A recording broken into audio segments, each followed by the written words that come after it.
బలో పవనసుత హనుమానికి పంచముఖ హనుమానికి. రెండవ కథ, సూత మహర్షి శౌనకైతే మహామునులతో మరొక మాట చెప్తున్నాడు.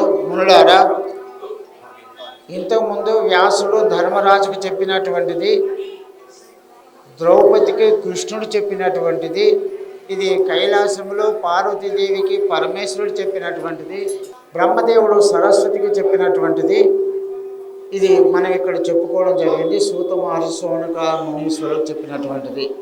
ఇప్పుడు మైత్రేయ మహర్షికి పరాశర మహర్షి చెప్తున్నటువంటి మరొక కథ చెప్తా వినండి అంటున్నాడు. మీ చెప్పినటువంటి ముందు హనుమతి వ్రత కథమని చెప్పినారే, అది ఎవరి ద్వారా పూర్వము చేయడం జరిగింది, వాళ్ళు అందుకున్నటువంటి ఇంకేమైనా ఫలితాలు పొందినటువంటి రాజులు కానీ చక్రవర్తులు కానీ భక్తులు కానీ ఉన్నారా, అది మాకు చెప్పాలని మైత్రేయ మహర్షి అడిగినప్పుడు పరాశర మహర్షి చెప్తున్నాడు, అయ్యా ఇంకా బ్రహ్మాండమైన కథ ఉన్నది, చెప్తా విను అన్నాడు. పూర్వము మన సనాతనమైనటువంటి హిందూ ధర్మములో ఎన్ని మార్గాలు వంశాలు ఉన్నాయండి? ఎన్ని వంశాలు ఉన్నాయి? సూర్యవంశము చంద్రవంశము రెండే ఉన్నాయి. ఇంతకుముందు చెప్పింది రాముడిది సూర్యవంశం కథ. ఇప్పుడు చంద్రవంశంలో సోమదత్తుడైన ఒక రాజు ఉన్నాడు. ఆయన మహాబలశాలి, సైన్యముతో పాటు రాముడు పరిపాలించినట్టుగా మన భూమండలాన్ని చక్కగా పరిపాలిస్తున్న సందర్భంలో ఆయన ఎంత సంపద ఉన్నా, ఎంత ఐశ్వర్యం ఉన్నా, ఎంత బలం ఉన్నా, ఎంత బుద్ధి బలం ఉన్నా కూడా అతడు ఏనుగ తిన్నటువంటి వెలగ పండులో గుజ్జి ఏ విధంగా మాయమైపోతుందో అతనిలో ఉన్నటువంటి శక్తి అంతా కూడా నశించిపోవడం జరిగింది. ఈ రీతిగా ఆయన ఉన్నప్పుడు కూడా ఈ పద్ధతిలో ఒకసారి మహిష్మతిపురం అనే రాజు ఉన్నాడు. ఆ రాజుకు వీళ్ళకు యుద్ధం ఏర్పడింది. ఆ యుద్ధంలో ఈయనకు ఎక్కువ బలం ఉన్నా కూడా ఓడిపోవడం జరిగింది మహిషాసుర రాజు, మహిష్మతిపుర రాజు ద్వారా. బాగా వినండి, పెంచితే బాగుండదు. అప్పుడు ఓడిపోవడం వల్ల ఆమె భార్య ఉంది, ఏది సోమదత్తుడు అనే భార్య. ఆమెకు యుద్ధ నిపుణత తెలుసు. ఈ రహస్యంగా ఎప్పుడు ఏ విధంగా కాపాడాలో భర్తను అనే విషయం తెలుసుకున్నది. కాబట్టి ఎప్పుడైతే ఈయన ఎక్కువ బలం ఉండి అన్నీ ఉండి కూడా ఓడిపోవడం వల్ల ఆయనను రహస్య మార్గం ద్వారా గర్గ మహర్షి ఆశ్రమానికి చేర్పేసింది సోమదత్తుడి భార్య. బాగా వినండి. అంటే అయినా అక్కడ వెళ్ళిన తర్వాత ఆ రాజు గర్గ మహర్షి ఆశ్రమంలో ప్రవేశించి ఆయనను సేవించి ఆయన దగ్గరే సేవ చేస్తూ ఉన్నారు. ఆ సమయంలో ఈయనకున్నటువంటి కుమారులు యుద్ధంలో చనిపోయినారు. ఈయన కుంటి అయిపోయింది, గుడ్డి అయిపోయింది, గూని అయిపోయింది, చెవుడు అయిపోయింది, ఒళ్ళు ముడతలు పడిపోయినవి, సంతానం పోయింది, సంపద పోయింది. తానొక్కడే బాధపడుతూ గర్గ మహర్షి దగ్గర ఆశ్రమానికి తన భార్య చేర్పించడం వల్ల, ఆయన దర్శన భాగ్యం కల్పించడం వల్ల ఈయన యొక్క బాధ కలగడానికి, ఈ సంకటం ఏర్పడడానికి ఏంటి అని యోగ దృష్టి ద్వారా చూశాడు గర్గ మహర్షి. ఈయన చాలా గొప్పవాడు, సూర్యలోకంలో ఉండేవాడు. ఈ గర్గ మహర్షి చెప్పినటువంటి విషయాన్ని ఆంజనేయ స్వామి భార్య సువత్సలాదేవి ఆ మాట వింటది. నేను మరి కోతిని, అందులో వానర రూపంలో ఉంటాను, నేను బ్రహ్మచర్యంగా ఉంటాను, కానీ నేను సాంసారిక సుఖాలు అనుభవించను అని సూర్యుడితో చెప్పినప్పుడు, ఇది కథ తెలుసా? తెలియదు. ఆంజనేయ స్వామికి సూర్యుడు ఏమవుతాడు? గురువు అవుతాడు, మామ అవుతాడు, రెండు ఉన్నాయి. విద్య నేర్పించినాడు కాబట్టి గురువు.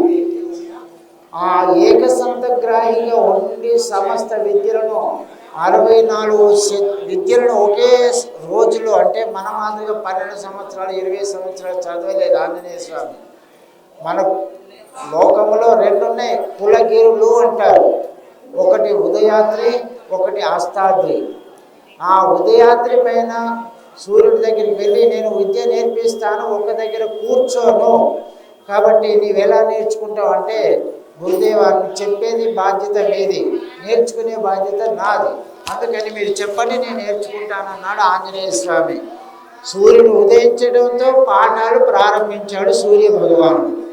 ఆంజనేయ స్వామి జై శ్రీరామ్ అన్నాడు. ఆకాశం అంత శరీరం పెంచేసి ఒక పాదం ఉదయాద్రి పైన పెట్టాడు, ఒక పాదం అస్తాద్రి పైన పెట్టాడు.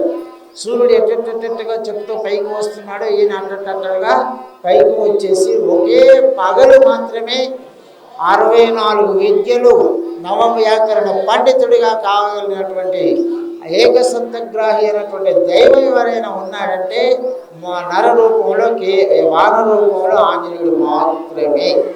అలాంటి స్వామి ఒక విద్యలో నేర్చుకోవడం వల్ల ఇప్పుడు శిష్యుడు మంచిగా చదివితే గురువు గారికి సంతోషం ఉంటుంది కదా, నీకు ప్రసాదం ఇస్తాను, ప్రసాదం అయితే తీసుకుంటా, అది ఏంటో చెప్పండి అన్నాడు ఆంజనేయ స్వామి.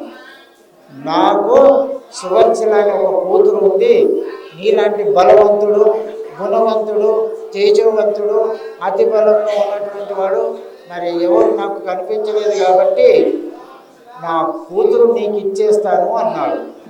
ఏంటి స్వామి, నేను బ్రహ్మచారిగా ఉంటాననుకున్నాను, నీవేమో నాకు బంధం వేస్తున్నావు, నాకు సంసార సుఖాలు వద్దనుకున్నాను, మరి మీరే వంట చేస్తున్నారంటే ప్రసాదంగా ఇస్తున్నాను, తీసుకోవాలి అన్నాడు. కానీ తీసుకుంటాను, మరి నీ కూతురు సువర్చలకు ఇష్టమేనా నేను బ్రహ్మచారిగా ఉండడము అని అన్నాడు. అప్పుడు ఆమె అంటుంది, ఇప్పుడు మనం చెప్పుకునే గర్గ మహర్షి చెప్పడం వల్ల ఆంజనేయ స్వామి బలము, ఆయన శక్తి, ఆయన యొక్క భూత భవిష్యత్ వర్తమాన కాలాల యొక్క జ్ఞానాన్ని కూడా తెలిసినటువంటి వాడని ఆమె తెలుసుకుని, నేను చేసుకుంటే ఆయననే చేసుకుంటా, లేకుంటే నేను పెళ్ళి చేసుకోను అని చెప్పేసి వెంటనే వెని వీధుల్లో దుందువులు మోగుతూ ఉండగా మరి బ్రహ్మాండమైనటువంటి పెళ్ళి ఆంజనేయ స్వామికి జరిగింది సువర్చల.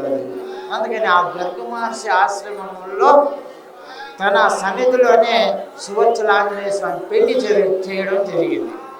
అలాంటి గర్గ మహర్షి ఆశ్రమానికి వెళ్ళిన తర్వాత ఆయన తన దివ్య జీవితో చూసేసి, ఓ రాజా, ఇది సోమదత్తుడు, మళ్ళీ ఇక్కడికి రండి, చంద్రవంశం రాజు, ఓ రాజా, సమస్త విద్యలకు నిలయమైనటువంటిది, రాజు లాంటిదైనటువంటిది, చక్రవర్తి లాంటిదైనటువంటిది, సమస్త బాధలు తొలగిస్తుంది, సర్వ రాజ్యాలను పోయినవి మళ్ళీ తిరిగి వస్తాయి, మరి ఐశ్వర్యము వస్తుంది, విద్య వస్తుంది, మరి సంకట నివారణ జరుగుతుంది, వంశవృద్ధి జరుగుతుంది, ఇవన్నీ జరుగుతాయి కాబట్టి అది నీకు చేయాలన్నాడు.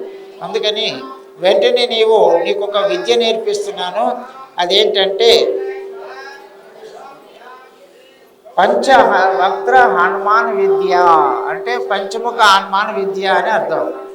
పంచముఖ ఆంజనేయ స్వామి విద్య అది నేర్పిస్తాను, నీవు దాన్ని జపించడం వల్ల నీకు తప్పకుండా సిద్ధి కలుగుతుంది, నీకు పోయిన రాజ్యము తిరిగి వస్తుంది, నీ ఆరోగ్యము బాగుపడుతుంది. 7 కొడుకులు చనిపోయినారు, వాళ్ళు కూడా మళ్ళీ పునర్జీవితులు అవుతారని చెప్పేసి ఆ పంచముఖ ఆంజనేయ స్వామి విద్యను బోధించాడు సోమదత్తుడికి గర్గ మహర్షి. మార్గశిర మాసంలో శుక్లపక్షమి త్రయోదశి నాడు అసలు వ్రతం చేయాలి, అర్థమైందా? లేదు వైశాఖ మాసంలో, చైత్ర మాసంలోనైనా కూడా చేయవచ్చు. అలాంటి ఈ వ్రతాన్ని నీవు చేయడం వల్ల నీకు శుభం జరుగుతుందని చెప్పినందుకు ఆయన అక్కడ ఆ వ్రతం చేస్తాడు.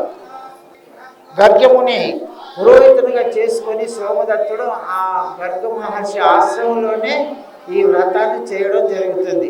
ఆ వ్రతం చేసిన వెంటనే గర్గ మహర్షి పురోహితుని చేసుకుని వ్రతం చేసినందుకు మరి ఆ మహాముని 1,000,000 సహస్ర బంగారు నాణాలను గురుదక్షిణగా సోమదత్తుడు ఇవ్వడం జరిగింది. మరి 1000 సంవత్సరాలు ఆ వ్రతం చేసినందుకు తన రాజ్యము తనకు తిరిగి రావడం వల్ల ఆయన కుమారులు బ్రతికినారు. అలాగే 300 సంవత్సరాలు సుభిక్షంగా సురక్షితంగా తన రాజ్యంలో ఉన్నటువంటి ప్రతి వ్యక్తిని కూడా కన్నబిడ్డల మాదిరిగా పోషించుకుంటూ ధర్మాత్ముడై పరిపాలిస్తున్నాడు. 8 మంది కుమారులు చనిపోయిన వాళ్ళు కూడా మళ్ళీ బ్రతకడం జరిగింది. ఆయన మళ్ళీ యవ్వనవుడిగా మారిపోయాడు. తర్వాత ఆ కీర్తిమంతుడైనటువంటి తాను భార్యతో కూడి చివరికి తన కుమారులకు రాజ్య పట్టాభిషేకం చేసి తాను బ్రహ్మలోకానికి వెళ్ళిపోతాడు భార్యతో సమంగా కలిసి. అలాంటి ఈ వ్రతము ఎంతో శ్రేష్టమైనటువంటిది.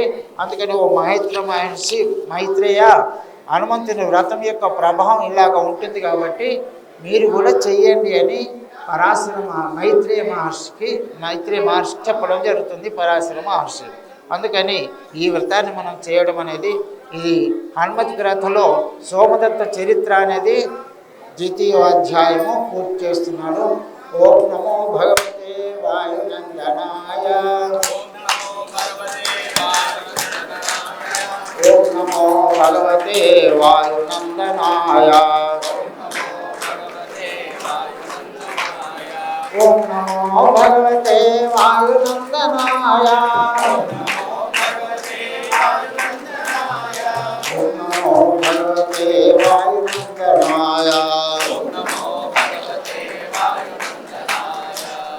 बोलो पवन सुत हनुमान की, पंचमुख हनुमान की, सीतारामचंद्र भगवान की।